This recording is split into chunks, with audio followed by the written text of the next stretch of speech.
हरे कृष्णा। हमारे भागवत प्रभा में आपका स्वागत है और आज हम चर्चा करने वाले हैं श्रीमद् भागवत के स्कंद 3 के अध्याय 20। बड़ा अद्भुत ये अध्याय है क्योंकि इस अध्याय में ब्रह्मा जी के द्वारा सृष्टि रचना प्रारंभ हो गया है और बड़ी अद्भुत घटना घटी।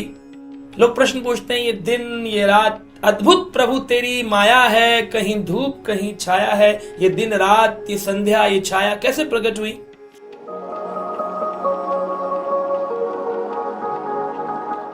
तो आइए सुनते हैं आज इस स्कंद का एक अद्भुत श्लोक, तीसरे स्कंद 20वां अध्याय, श्लोक संख्या 18।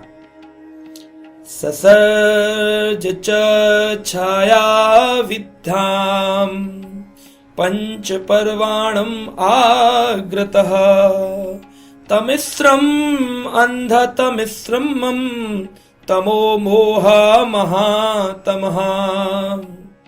क्या कहा गया इसके अंदर? इतना सुंदर वर्णन करते हैं कि ब्रह्मा जी ने सबसे पहले अपने शरीर से एक छाया उत्पन्न करी। जैसे हम चलते हैं तो हमारी छाया बनती है, उस छाया को ब्रह्मा जी ने, सृष्टि के रचयिता जिनको कहा गया, उन्होंने एक छाया को जीवंत कर दिया। और ये छाया जो थी इसने जाकर सभी जीव आत्माओं के ऊपर क्या कर दिया, एक आवरण चढ़ा दिया जिससे हम भूल जाएं कि हम कौन हैं। हम एक्चुअली देखा जाए तो हम सब आत्मा हैं। हम ये खाली सुनने के लिए सुनते हैं लेकिन इसको साक्षात्कार नहीं कर पाते, हम अपने को शरीर मानते हैं। अगर कोई किसी को बुरा वचन कहे कि तुम मोटे हो, बुरा लगता है क्योंकि वो व्यक्ति अपने को अभी भी शरीर मान रहा है लेकिन कहता है कि हम सब एक आत्मा हैं। तो ज्ञानवान तो बहुत है हमारे विश्व में, लेकिन समझदार वो है जो उस ज्ञान को अपने जीवन में विज्ञान बनाता है। ज्ञान विज्ञान, ज्ञान नॉलेज, विज्ञान science, practical self realised knowledge. उस नॉलेज, उस ज्ञान का साक्षात्कार विज्ञान है ना। तो विज्ञान करना चाहिए। तो ये जो ज्ञान को ढक देता है, ये ब्रह्मा के द्वारा बनाई गई यह छाया बनाई गई। अब इस छाया के 5 अंग इस श्लोक में बताए गए। कौन से? तमिश्रमम अंधतमिश्रमम तमो मोह महातमम। तो इसके 5 अंग बताए। पहला है तमिश्र। तमिश्र क्या है? तमिश्र जब कोई व्यक्ति अपनी कंट्रोलरशिप, नियंता की भावना, मैं ही हूं परम नियंता, अपनी भावना लेके आता है। बच्चे मेरी इच्छा से चले, ऑफिस मेरी इच्छा से चले, शिष्य मेरी इच्छा से चले, यह गुरु जी मेरी इच्छा से चले। आजकल तो इतना ज्यादा हो गया, भगवान मेरी इच्छा से चले। प्रभु तो सुनता क्यों नहीं, करता क्यों नहीं? और नहीं करेगा तो तू भगवान नहीं। आज व्यक्ति अपने को इतना महान मानने लगा कि वो सब कुछ का कंट्रोलर बनना चाहता है, नियंता बनना चाहता है, परम नियंता बनना चाहता है। और ये तमिश्र नाम का जो ये छाया है, इसके मतलब पहला जो अंग है तमिश्र, कंट्रोलरशिप जिसके अंदर का भाव है, वो तमिश्र नाम की छाया से, आवरण से ढका हुआ है। वो अपने को पहचान नहीं पाएगा। क्रोधी, बिना बात के जो क्रोध उत्पन्न करते, बात बात पर। बच्चे ने पढ़ाई नहीं करी, मैंने कहा पढ़ाई कर, और पढ़ाई नहीं करी तो ये उठा के मारा। क्रोध आवरण है कि मैं कौन हूं, ये बच्चा कौन है, मैं आत्मा तुम आत्मा, ये समझ नहीं पाते। मैं पिता और तू मेरा पुत्र, नहीं मानेगा तो ये ले। तो ये क्रोध, ये भी तामिश्र का अंग है। और जब कोई व्यक्ति बोलता है कि मैं मरणोपरांत भगवान के अंदर लीन हो जाना चाहता हूं और मैं और प्रभु एक हो जाएंगे, ऐसी ज्ञान की बातें जो कि देखा जाए तो पूर्ण ज्ञान नहीं है, क्योंकि आत्मा कभी भगवान में लीन नहीं हो सकती है। गीता में भगवान कहते हैं आत्मा का एक गुण है अक्लेघ्या, यानी आत्मा कभी घुलती नहीं। जैसे पानी में नमक घुल सकता है लेकिन पानी में मिट्टी घुलती नहीं है, ऐसे ही आत्मा कभी किसी चीज में अघुलनशील आत्मा को घोला नहीं जा सकता। तो लीन कैसे होंगे? ये बातें भ्रमिक बातें हैं, भ्रमित करने वाली बातें। ऐसे भ्रामक ज्ञान को व्यक्ति को स्वीकार नहीं करना चाहिए। तो ये तामिश्र नामक छाया आवरण शक्ति है पहला। दूसरा अंधतामिश्र। अंधतामिश्र क्या है? जब कोई व्यक्ति ये कहता है कि मरणोपरांत किसने देखा नरक होता है स्वर्ग होता है। ये सब तो हमारे कहानी किस्से ऋषि मुनि खाली बैठे रहते थे जंगलों में, उन्होंने लिख दिए। अरे किसने देखा मर के कि नरक गए कि स्वर्ग गए। अभी जो आए हैं मजे करो मजे करो, जब तक है जान तब तक मजे करो।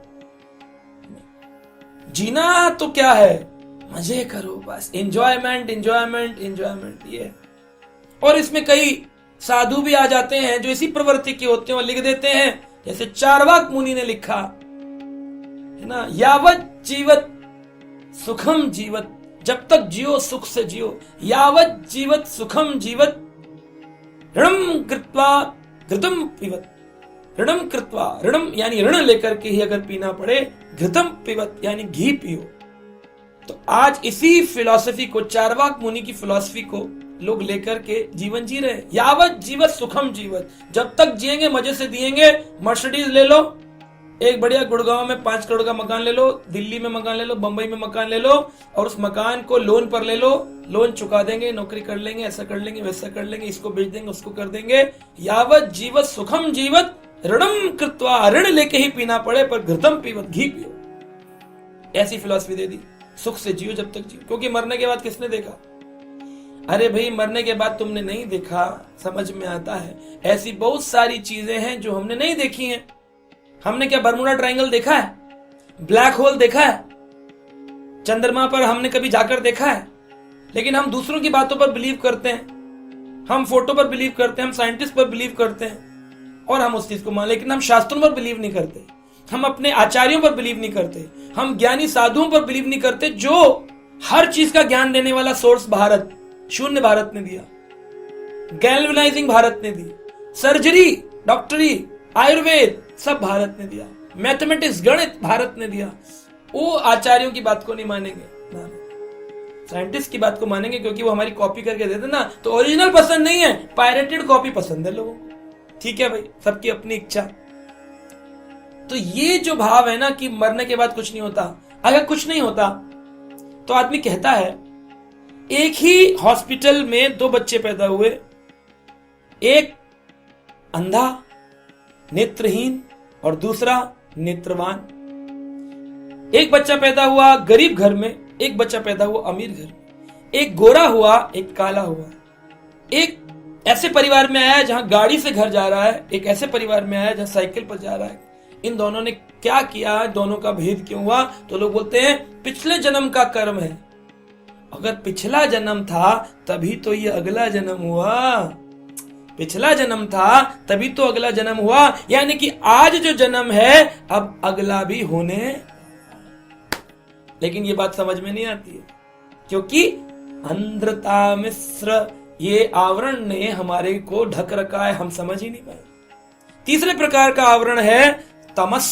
तमस जो कि अब मैं एक आत्मा हूं इस बारे में जिसको ज्ञान नहीं है, वह तमस नामक आवरण से बद्ध है। तमस। अगर कोई ये बोले आप आत्मा नहीं है, करे नहीं नहीं हम आत्मा नहीं है, करे आप तो आत्मा हो, हाँ हम तो आत्मा है, कह देखो सांप है, सांप, करे आत्मा कहां गई तुम्हारी, तुम तो आत्मा थे ना, शरीर किससे भूल जाता है। तमस नामक अंधकार से ढका हुआ। चौथा मोह, ये भी एक आवरण है, ये भी एक आवरण है, ब्रह्मा के द्वारा प्रकट करी गई छाया का एक आवरण है। क्या है ये आवरण? बहुत ज्यादा आसक्ति हो जाना, बच्चों से, परिवार से, स्वजन से इतना हो जाना कि बच्चे को चोट लग गई, पिताजी बेहोश, बच्चा के नंबर कम आ गए, माताजी बेहोश, बच्चा पढ़ने के लिए दूर चला गया, माता पिता बेहोश। अरे रिस्पॉन्सिबिलिटी, जिम्मेदारी का मतलब ये नहीं होता कि इतना आसक्त हो जाओ कि बच्चे को बड़ा ही मत होने दो। ना ना ना ना, एक थे ऐसे ही, वो बच्चा कहता था मैं फौज में जाऊंगा, माँ कहती ना बेटा ना, गोली लग जाती है। कह रहा माँ मैं पानी के जहाज में जाऊंगा, ना बेटा ना, जहाज डूब जाते हैं। कहा माँ मैं पायलट बनूंगा, ना बेटा ना, हवाई जहाज गिर जाते हैं। कहा मैं रेलगाड़ी चलाऊंगा, ना बेटा ना, रेलगाड़ियां पटरी से पलट जाती हैं। बोले मैं पुलिस में जाऊंगा, बोले ना बेटा ना, रोड पे चलते लोग गालियां देते, ना ना ना, ना ये तो बिल्कुल। मैं डॉक्टर बनूंगा, है दूसरों का खून देखना पड़ेगा। इंजीनियर बनूंगा, अरे मशीन की आवाज में तू मर जाएगा। अरे मैं IT इंजीनियर, नहीं नहीं, रात को तू सो नहीं पाएगा, इतना तुझे परेशान करेगा। कि करूं क्या बेटा, तो हमारे साथ ही है। पढ़ने नहीं दिया उसको, इतने आसक्ति। ये आसक्ति है, ये जिम्मेदारी नहीं। माता पिता का कर्तव्य है कि वो बच्चों की जो इच्छा है उसको पूरा करने का सपोर्ट सिस्टम बने, फैसिलिटेशन करें, उनको आगे बढ़ाएं, उनकी जो इच्छा है, अपनी इच्छा ना थोपे, ना अपने इस प्रकार की आसक्तियों से। और ये आसक्तियां बड़ी कष्टकारी हैं, मृत्यु दे देती हैं व्यक्ति को। और मोह के ऊपर है माह तमहा, महामोह। महामोह तो प्रमत्त कर देता है, पागल बना देता है आदमी को, पागल बुरी तरह से। एक आदमी दूसरे आदमी के लिए पागल हो जाता है, एक व्यक्ति दूसरे व्यक्ति के लिए पागल हो जाता है। अरे तुम नहीं मिले तो मेरा जीवन पागलों जैसे गुजरेगा, पता ही नहीं क्या खाएं क्या पिए, बस उसी के चिंतन में पड़े। आज कितने सारे युवा बर्बाद हो गए एक दूसरे के कारण, स्त्री पुरुष, पुरुष स्त्री के कारण। ये महामोह अंधकार है। ये 5 आवरण ब्रह्मा जी के द्वारा उत्पन्न किए गए, ये ब्रह्मा जी की सृष्टि में। और ब्रह्मा जी से जब भगवान ने कहा अरे कैसा आवरण बनाया तुमने, फेंको इसे, तो उस आवरण को जब फेंका गया तो उससे रात्रि उत्पन्न हुई, रात उत्पन्न हुई, यानी कि अंधकार है। और इसी प्रकार से इस रात्रि से यक्ष राक्षस प्रकट हुए, और वो यक्ष राक्षस ब्रह्मा जी को ही खाने के लिए दौड़े। बोले ब्रह्मा जी भूख लगी, तुम ही खाएंगे। ब्रह्मा जी बोले अरे हम नहीं तुमको बनाया, तुम हमको ही खाओगे। तो ब्रह्मा जी ने फिर देवी देवता बनाए, और देवी देवता बना करके ब्रह्मा जी ने दिन की उत्पत्ति करी। यानी कि राक्षस प्रवृत्ति अंधकार का प्रतीक है, और देवता यानी जो भगवान के भक्त हैं यह दिन का प्रतीक है। इस प्रकार ब्रह्मा जी के पीछे जब यक्ष राक्षस पड़े थे, ब्रह्मा जी ने भगवान विष्णु से प्रार्थना करी, और भगवान विष्णु ने कहा ब्रह्मा अब इस शरीर को तुमको त्यागना पड़ेगा। और फिर ब्रह्मा जी ने उस शरीर को त्यागा और एक नया शरीर प्राप्त किया। इससे हमें समझ में आता है कि ब्रह्मा जी सृष्टि के गौण कारण है। गौण यानी सेकेंडरी रीजन, सेकेंडरी, लेकिन भगवान श्री कृष्ण प्राइम रीजन है, यानी प्रमुख मूल कारण। कृष्ण ही सृष्टि के रचयिता है। तो ये ब्रह्मा जी की बड़ी अद्भुत सृष्टि है, जिसमें ब्रह्मा जी ने बहुत सारा इस अध्याय में वर्णन है, संक्षिप्त रूप में हमने समझने की कोशिश करी।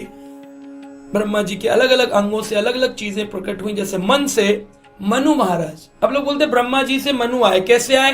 ब्रह्मा जी के मन से, क्योंकि मन से आए इसलिए उनका नाम मनु है, और मनु से हम आए इसलिए हमारा नाम मनुष्य है। मन, मनु, मनुष्य, इस तरह से। ये बहुत सुंदर सृष्टि रचना का प्रसंग है। हम इसमें इतना समझ लें कि हमें इस आवरण से बाहर निकलना है, तभी हम भगवान को समझ पाएंगे, उनकी सेवा कर पाएंगे। इन 5 आवरणों को याद रखिए, तामिश्र, अंध तामिश्र, तमस, मोह, माह मोह। इनसे बचिए और अपने जीवन को शुद्ध बनाइए, भगवान की सेवा करिए। हरे कृष्ण।